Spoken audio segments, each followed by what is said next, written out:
Hey, welcome back to the new design for living, reimagining how we live, how we love, and how we treat each other. Yeah, it is a vision for sure. And it seems like we need one, not just personally, but collectively here, maybe not just in America, throughout the world. But we'll take it step by step today. That is for sure. The station has had some transmitter problems these last couple of Mondays. And so I have been anxiously awaiting this reconnection with you. My name is Camille Conte. So good to have you tuned in. The phone lines are open today. You are my guest. I just kind of felt like I needed to reconnect and reestablish some things with you. And also mostly, though, to hear from you, because there's been so much that has gone on in the last couple of weeks. I mean, that's what's going on by design, right? 907-222-1061. 907-222-1061. You don't even need to make sense. If you just need to unload, and talk in circles, talk about how you're feeling, talk about what you're thinking about, what's been frustrating, what's making you angry, like this is the show for that. It's wonderful to have KONR radio.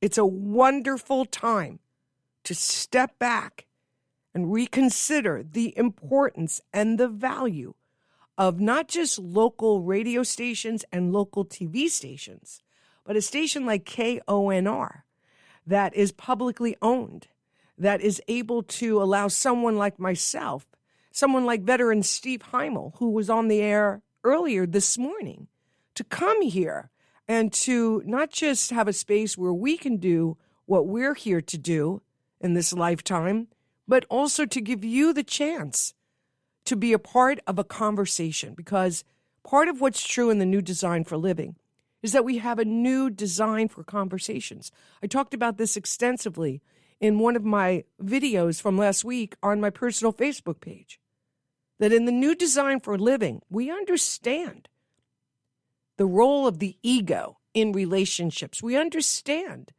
that we have to be willing to gently put the I to the side so we can meet in the we. Because we're not going to have any sort of significant change if we don't redesign and re-examine how we're doing conversations. And so it is my hope here on the show, and I know it's true for Steve's show and other shows that are here on KONR, we are creating a space where we can listen to each other more respectfully, challenge each other's thinking about things, but not necessarily need a right or a wrong, a this way or that way, with no way in between, because there is more than one way, clearly. The whole idea here is to find a collaborative way that has enough of what is good from everybody to radically reconsider what we need to do locally, personally, and collectively to take hold of what's happening and redesign it.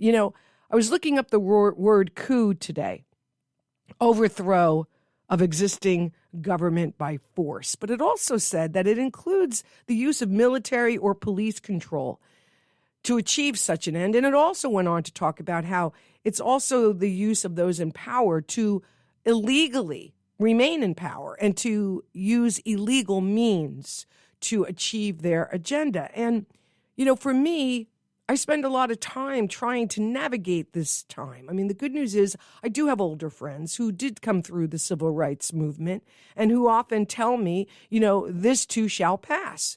And I lean into that when I need to. Perhaps you have people speaking like that to you as well, that this country and other countries have gone through moments like this. I don't think America has quite gone through something like this in my lifetime. It's one thing having a political party that has different ideas and then takes hold in the majority and institutes those ideas using the parameters, the agreements, the laws that have been established and agreed upon. This is definitely something different.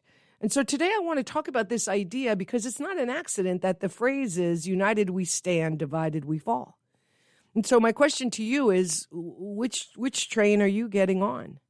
Because for me, the divided is over. I'm not on that train anymore. I'm doing everything I can in all areas of my life to be united, first with myself, to come into a sense of congruency and alignment to who I am at the core of my being, to really consider the new set of values that I have today as I redesign every area of my life, my work life, my personal life, my professional life, my relationships. That's the thing about the new design for living. It requires us to be in present time. This is not like the old design model where outside authority created all the rules and whatnot and gave it to us and said, here, follow this and you'll be good to go. And that's a ridiculous summary of the old design model, but it does give some idea to how that went, where we gave away our sense of self, we gave away aspects of our power to authority outside of ourselves because we were basically brought up to believe that they knew better than we. Turns out that's not necessarily true. And that's part of this great awakening that's happening right now. And that's why the new design for living is something that I will walk with to the end of my life because I need it. I need something that I can be inside of that's allowing me the opportunity to rebuild. I need something every day that's giving me a fresh template through which I can see how we can use radical imagination to redesign, to build again. Democracy is an experiment. It's not a one and done kind of thing. And that's the beautiful thing of the new design for living. It's giving us permission to reimagine this experiment that is democracy. It's ours. So this is the radicalness of what we are in right now. If you believe that you're a victim, if you are waking up to this idea of victimhood, if you realize, oh my gosh, I've been living in a trance where I think things are happening to me, I think my life is happening to me, all of this is happening to me, well, that's a position of, you don't have power in that position. It's happening to you. You're not in a position of power. You're not in a position of authority, of personal empowerment. You're not in a position of believing and feeling like that you can do something about that because it's happening to you. It's already a done deal. However, in the new design model, we have long left that. This is the year of the snake, and we are definitely shedding. And in the new design model, we have stepped into our power. We have accepted and we respect this inherent creative power that we are using every day, whether we're aware of it or not. That's why to a great degree, this is a spiritual rewiring of how we live, love, and treat each other. It is a rewiring of how we are doing this thing we call life. And if the word spiritual kind of triggers you, I want to invite you to take a look at that because spiritual is not religious. This is not that. We come from the material comes from the spiritual. The formless comes from, or rather the form comes from the formless. That's part of what the new design for living is all about, is giving us a fresh education, a quick education about how it all works. I always love to say, because it's true for me, something knew the rose. I didn't know the rose. Something knew the rose. And something packed that rose in a bud and then packed it into a seed and then created soil and created a law that cracks open the seed. Nobody sees that law, but we plant anyway.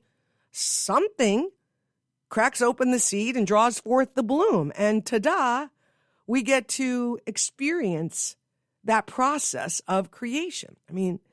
That's part of what we live inside of in the new design for living. And so in this idea of united we stand, divided we fall, the question that is upon us today is, which way are you going? Now, whichever way you go, I still love you and I still respect that choice. I might not be able to play with you. I might not be able to build with you. I might not be able to have long-term conversations because a consciousness of division won't yield to the middle ground where you have to put some of that aside to listen to different ideas and different ways of going about things. And so these are some of the components of the new design for living. And believe me, I've met more than enough people that just, do that gesture with their hand that I'm doing right now that you can't see, that dismisses this kind of a thing. And that's okay. But like the song says, wake up, America. We need a vision. Let me say it this way.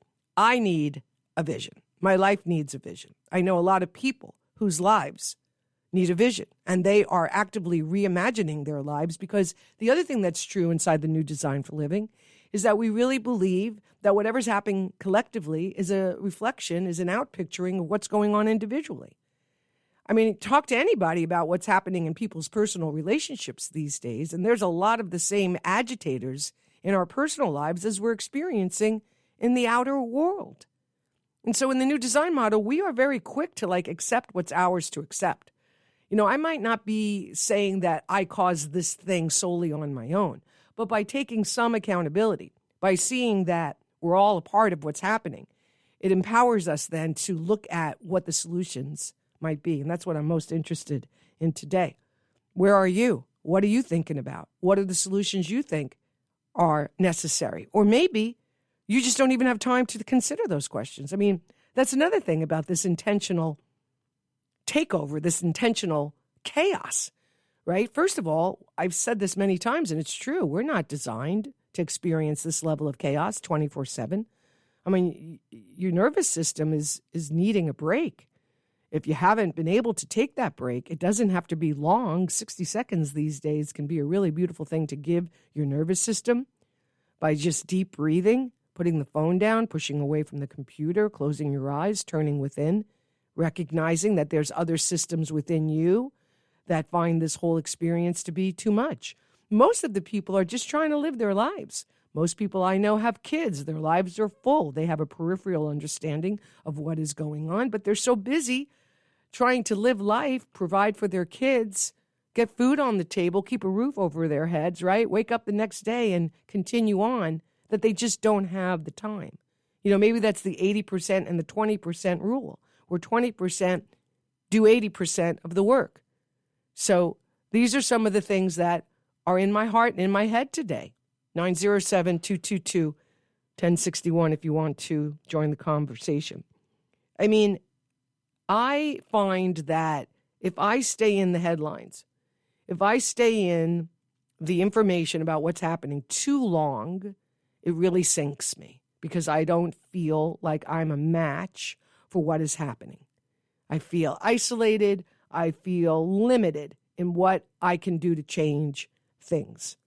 And I do truly believe that one of the last things for us to consider collectively in the old design model is this general strike, or this idea where we are pulling the plug. Look what happened with Disney and Hulu. Apparently, Jimmy Kimmel's coming back on the air, right? Look at the power that we have when we collectively add to something or take away to something. So this idea of taking a moment to really reflect on where your power is, how you're using it, is a good thing to be doing these days. Some people are staying in the fight. Some people are staying in the old design model and fighting from within it, wrestling the world away from fools, as Patti Smith often sings, right? Some of us, though, have stepped outside of that and are building something new and fresh alongside that which has been. I tend to be more in that camp than the other camp. And so that's the thing about the new design for living. It's happening in real time. No one person has the answer.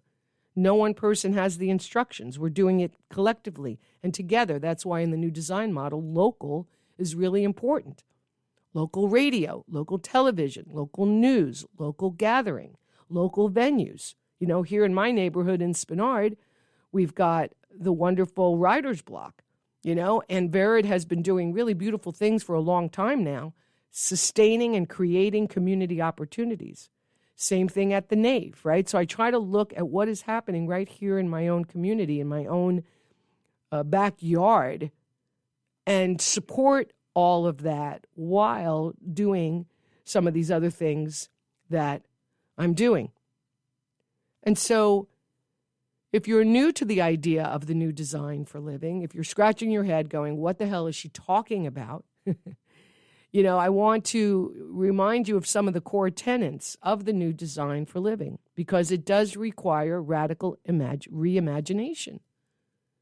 I was talking to somebody the other day and they said, well, how are we going to get out of this? I said, well, I don't know the full answer to that question.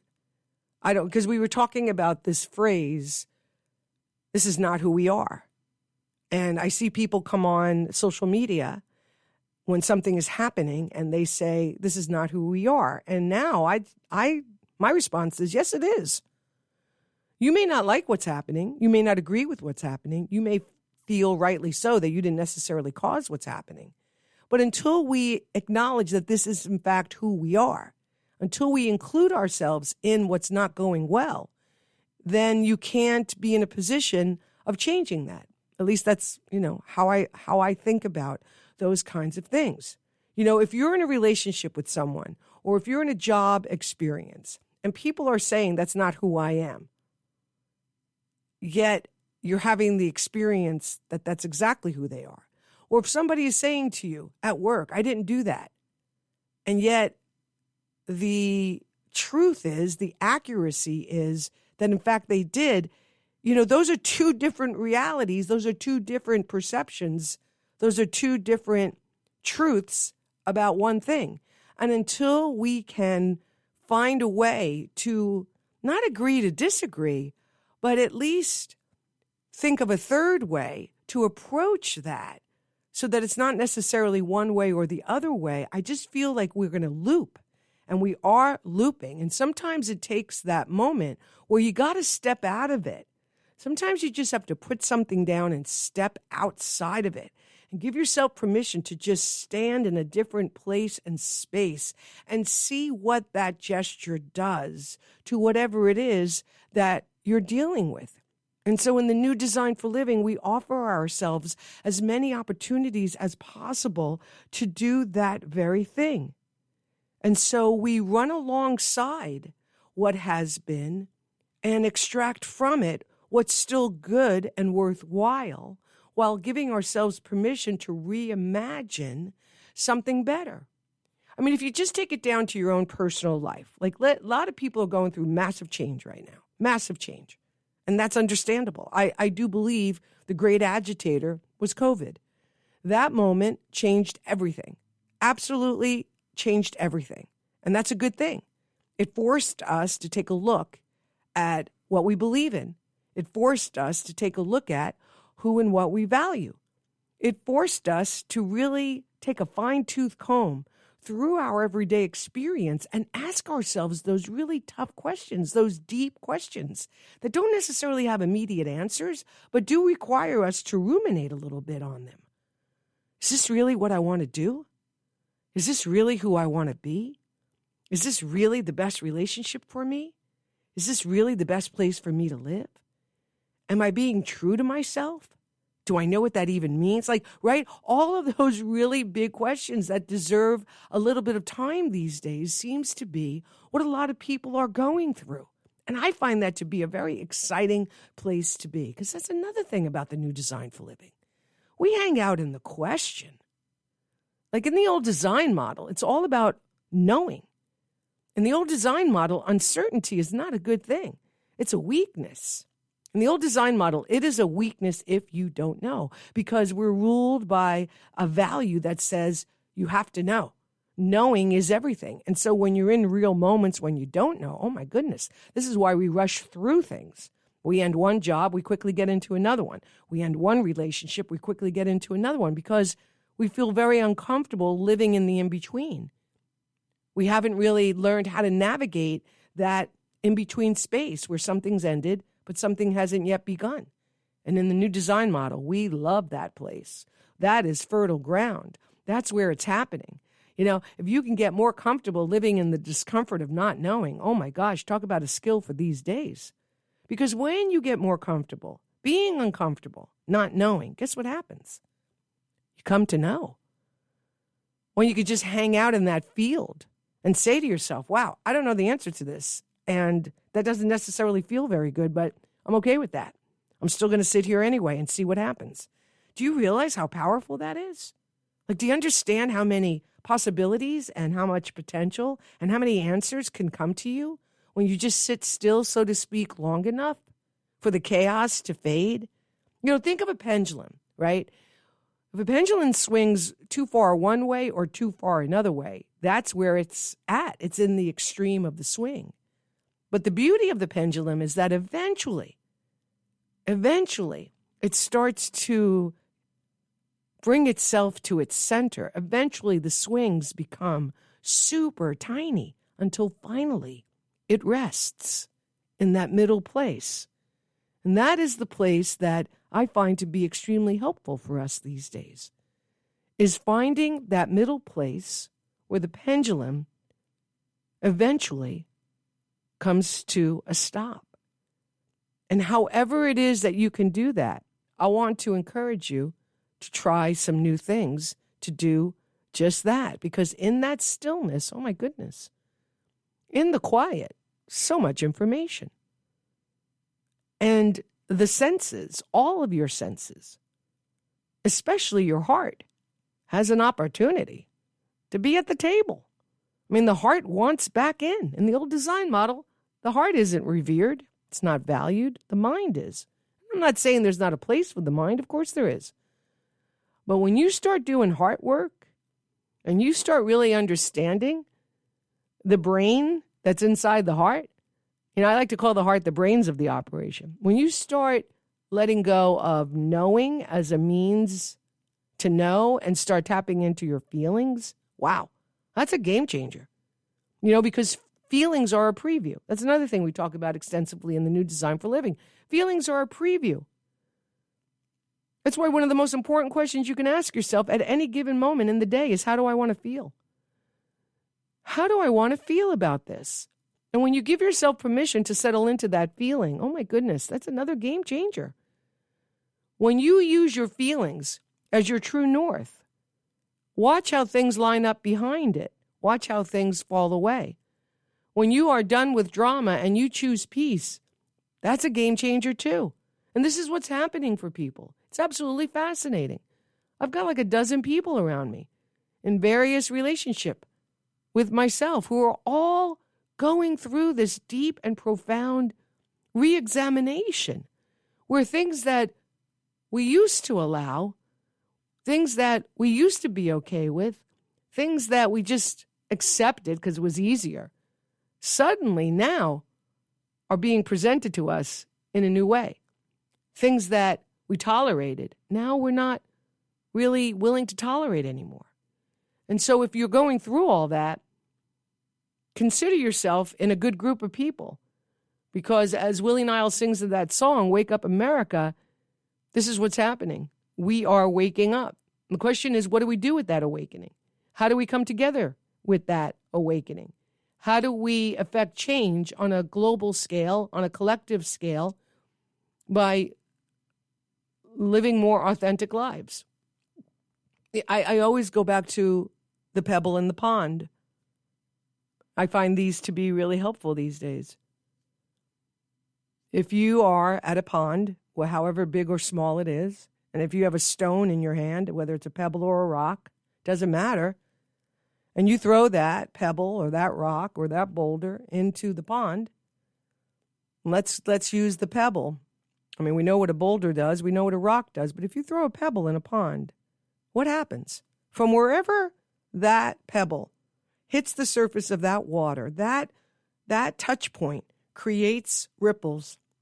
From the center of that action, ripples begin to go outward, and those ripples eventually touch the banks of that pond where the water meets the dirt or the grass or whatever it is, terra firma. That is the thing to consider these days. Every choice, every word, every thought, everything we do is creating a ripple effect in the collective. That's why at some point I have to remove myself from the outrageous stimulation of the world of effects. Who can keep up with this? Because it is intentional by design. It is intentional by design. This is leadership by chaos. However, if I say any one thing today that you take with you, it's this. You've got the power.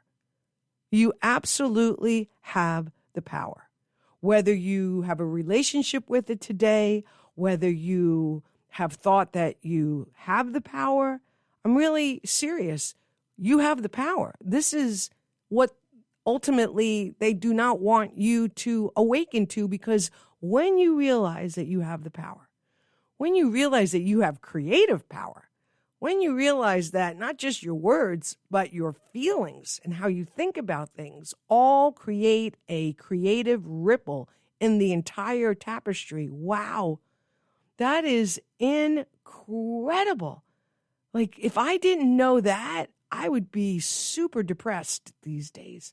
If I didn't believe that I had actual creative power to design my own life, I really don't know exactly what my life would be like these days. And so these are some of the basic tenets of the new design for living, that we have this inherent power to design our lives. And I definitely don't have all the answers, for sure, and I don't want to have them all, because that would be ridiculous and boring and would exclude you, when I'm really about including you. And that's why I come here every Monday and spend this hour with you, not to pontificate or have monologues, but to hopefully activate something in you that might cause you to reconsider things from a fresh perspective. Reconsider how your pebble is affecting your pond, and to really consider if there's something that you might want to choose again. I have just launched a new opportunity for people, because one of the things I'm really clear about is I am definitely here to help people step into their power. I'm here to really help people wake up to who they really are. And sometimes you need help doing that. I've needed help my entire life doing that, and I've had a lot of people who have helped me. And so I have just launched From Confusion to Clarity, a mentoring experience for those on the threshold of change. Now, this is for you if you want to deal with something personally, if you want to deal with something professionally. I had a fantastic session with someone recently all about their business. And we did the session that I call the deep dive.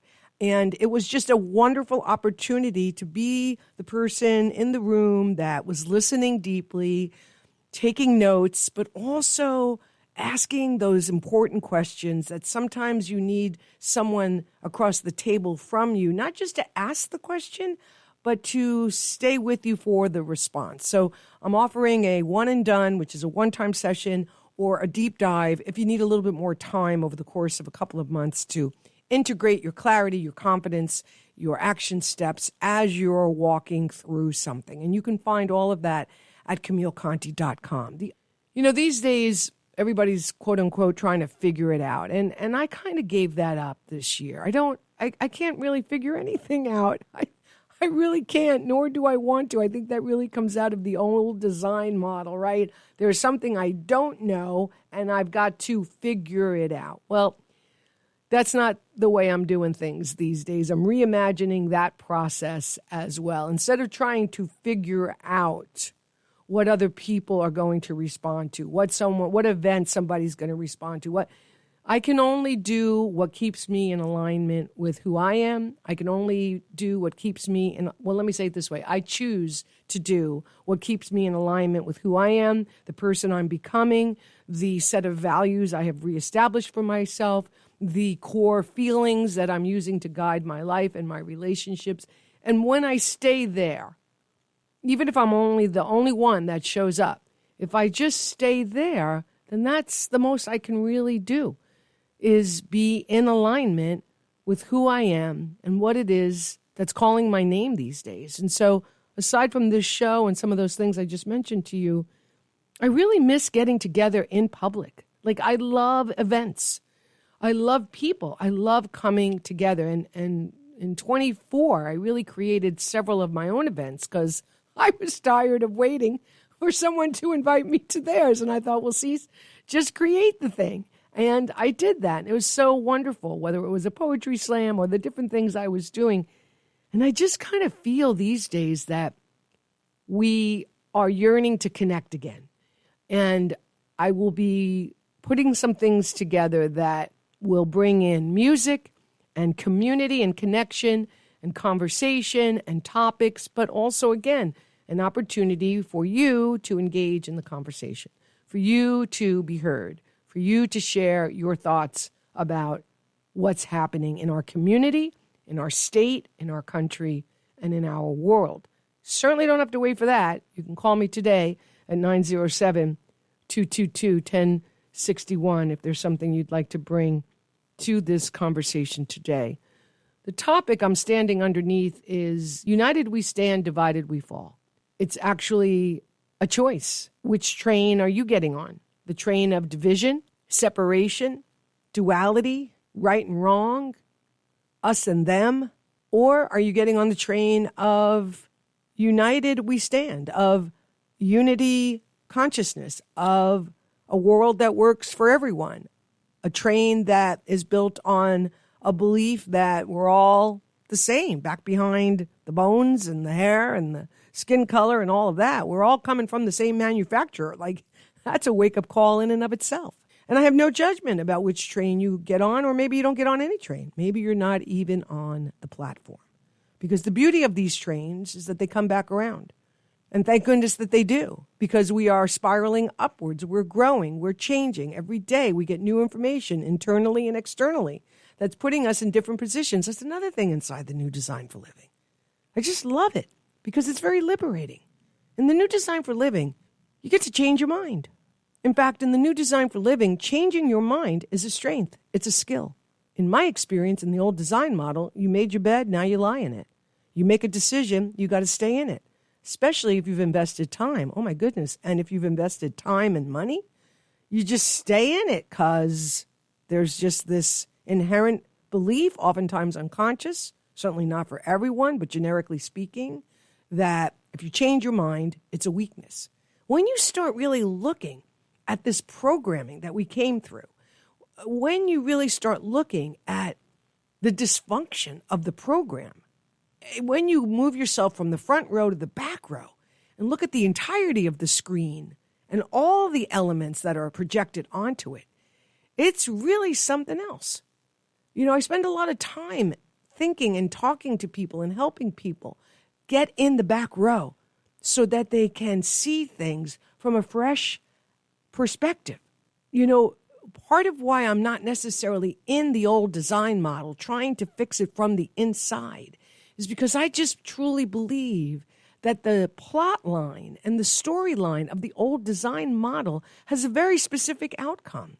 And it's not necessarily one of unity. It's not necessarily of united we stand. The old design model, the old programming, the thing that's holding on for dear life is division. It's separation. It's duality. It's us versus them. I mean, look at what we're doing to each other. And I find that the people that are most okay with that are the people who won't be at the hands of that violence or that law or that behavior or that government assistance. That's what we call privilege. But you see, in the new design model, we don't think that way. In the new design model, we think like the great Solomon Burke sings. If one of us is chained, none of us are free. If one of us is chained, none of us are free. Well, you say, well, that's really stupid. I mean, that person's chained. They did this thing. They're chained, and I'm free. That may be true, but we still know that inherent in the truth of the new design model, that back behind it, we are all connected. And the problem with that is once you go in there and you look at things from that perspective, even if you leave it and go back to the old way, that changes everything. But here's the thing. The journey through those initial moments can be difficult. And that's why I've got this new service I'm offering so that somebody can walk alongside you until you strengthen that muscle and can do it more on your own. Like, that is a massive game changer. That's the thing about the new design for living. It really forces us to go back to that neutral space where the pendulum rests and look at things. Not from the character entangled in it, not from the one who's in the drama of it, but from the person in the back row who's able to extract themselves from the situation, from the drama, from the chaos, from the confusion, and look at it and go, how does this perspective change things for me? Again, living in the question. so many questions. And it's really an important time to live in the question. I have more questions than I have answers. And to me, that's a really good thing. How long can we sit in the question? How many questions can we ask ourselves and allow them to just hang in the air until we resolve ourselves with each and every one of them? I mean, these are really big questions. And that's why I appreciate a radio station like KONR. I'm certainly trying to get better with regards to social media because I get it. I'm of a generation that I had to really realize every time I pick up the phone, I'm like, Cease, hello, this is the microphone. And I'm like, oh, but I like this microphone. It's like, yeah, well, you can have both. You can have the microphone you grew up with, but you can also use the microphone that is new to you. And that's the reality of social media these days. And it's just incredible, the information on social media. I tend to hang out on Instagram. And obviously the algorithms just keep bringing things to me, or, one click and, there it all is. But just like information about health, just the information about cancer, all these people who have survived cancer using all these natural remedies, it's absolutely incredible. It's beautiful. It's amazing. How many people are just bringing to social media solutions, whether it's growing food or, I just saved a video on how to make your own toothpaste because I thought, I want to get back to some of these more natural ways. It's such a powerful time. There are so many solutions out there that we can embrace. Like one of the things I'm personally committed to is the elimination of plastic. I've got nephews and nieces, and some of them have kids.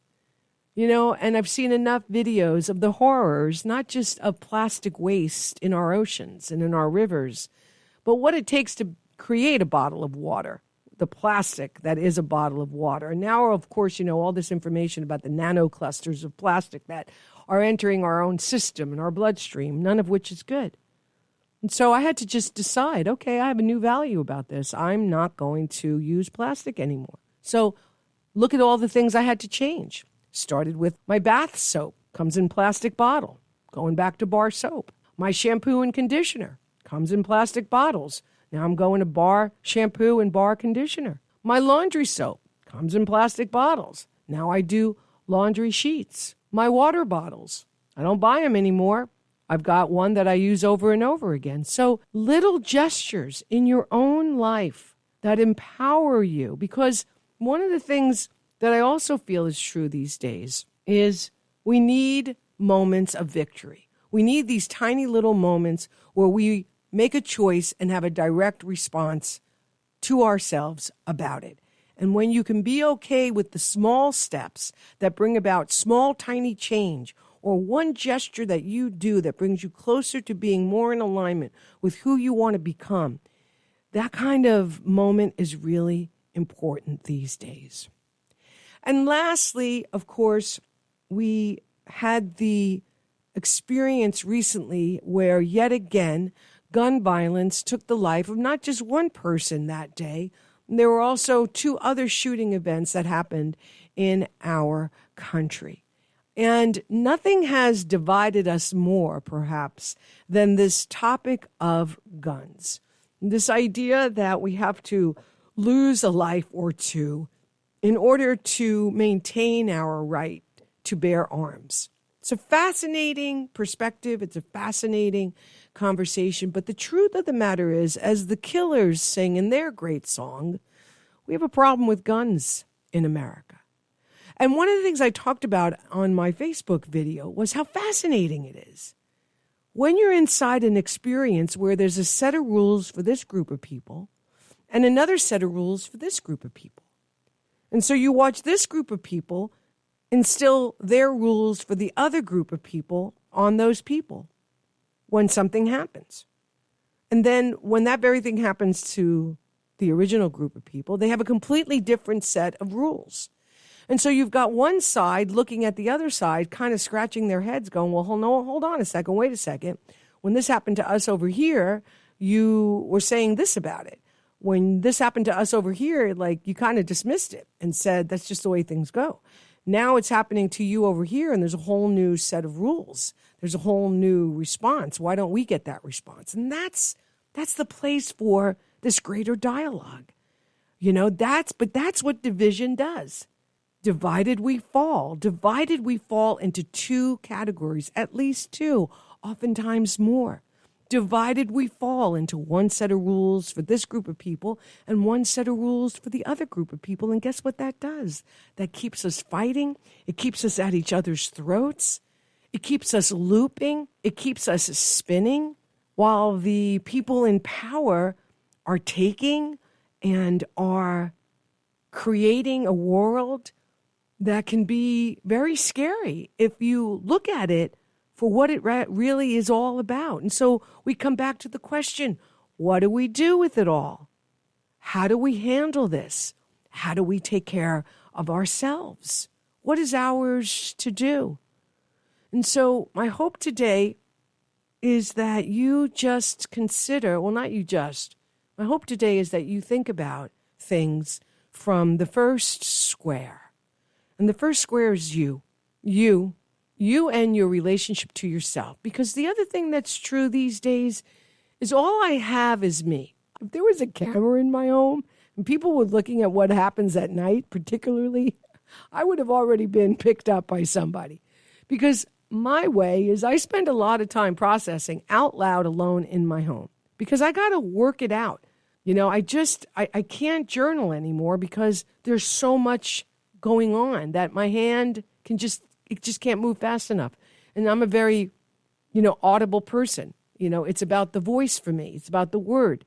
And so I tend to process using my voice, speaking out loud, whether it's with one or a group of people, but certainly also on my own.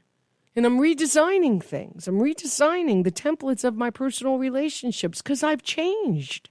And I'm really looking to co-create relationships from a different place these days, and that's moving people around from the inner circle to the outer circle, from the outer circle to the inner circle. And it's not easy to do this. And it's a path that you oftentimes have to walk by yourself. And so what I realized the other night is all I have is me. Like, no matter how many people I ask, no matter how many opinions I gather, no matter how many professionals I choose to be mentored by, counseled by, in the end, as in the beginning, all I really have is myself. And that is why I want to encourage you to realize that the greatest thing you can do these days is come into alignment with yourself. Even if you have to walk alone for a little bit, for a little while, to come to know who you really are. Because every decision I make, I have to be able to stand with that decision. Even if it turns out to be the wrong decision, even if I could have made a better decision, I will never know that unless I make a decision. And all I can ever do in any given moment is take the information I have, use my spiritual discernment, use my heart's filter, ask myself the question, how do I want to feel? Ask myself the question, how does this pebble, that is the word, that is the comment, that is the conversation, that is the thought, that is the feeling, how is it affecting those involved? And to do my best to have internal alignment before I let that arrow go. That's all you can do. You can't affect how the arrow is being received because everybody has their own filters. All you can do is be super clear and clean about how you sent the arrow. Did I send it with love? Did I send it with consideration? Did I send it with boundaries to support who I'm becoming? Did I send it with a new set of values that includes the best for all involved? Did I send it with love? Did I send it from a place of oneness? That's all I believe we can truly do is to take the time to be super mindful of our intentions, to be incredibly clear about what we have packed into the tip of that arrow. And as we pull back the arm and we feel the tension that exists prior to letting it go, when we feel the tension that comes with creating a new boundary, deciding to live a different way, letting go of a habit that no longer serves us, stepping into new disciplines, while the mind pushes back, tapping us on the shoulder incessantly all day and all night long, trying to get us to go back to the old way that it knew, because that's the most comfortable thing for the mind is what it knows. It doesn't like not knowing. That's why people stay paralyzed in between a choice, because the mind likes to know. The mind will say to you, hey, before you let that arrow go, I want to know exactly how it's going to land, and then we can feel better about letting it go. Well, that's just not how it works anymore. That's why you have to include you don't have to do anything. That's why I include the heart. I include the heart because I can't affect anymore what people are going to do when the arrow touches them. But if I've sent it with the cleanest and most purest of intentions, if I've sent it with a willingness to keep the door of communication open, if I've invited people in to the we, where we both leave the ego I aside, to have a third, if not fourth, fifth, and sixth way of thinking about something, talking about something, considering how our behavior may be landing with and in another person's experience, even if it wasn't the way we intended it. Because that's the other thing, too. Somebody comes back to us and they say, hey, that didn't land very well. Or when you did that, that kind of hurt. The old design model says, well, I'm sorry you feel that way. The old design model says, well, I don't create your feelings. And what does that do? Not a whole lot of anything except hurt more. But in the new design model, because we're not threatened by someone's feedback about how our words or behavior landed, because we don't identify with the ego I, we have a greater sense of who we are. But mostly because we are committed and dedicated to being the best version of ourselves. And sometimes to achieve that, we have to be willing to listen to what someone else is saying so that we can say, you know what, I hear you. That wasn't necessarily my intention, but I hear that regardless, this landed for you in that way, and I want to apologize. Not because we're taking responsibility for something that we don't believe we did, but rather in the new design model, the apology is a way to return to our own congruence. The new design model says, okay, I hear what you're saying, and I'm simply going to be more mindful going forward now that you've given me this information, because you matter to me and the we matters to me greater than the I. Because in the old design model, righteousness is a really strong motivation.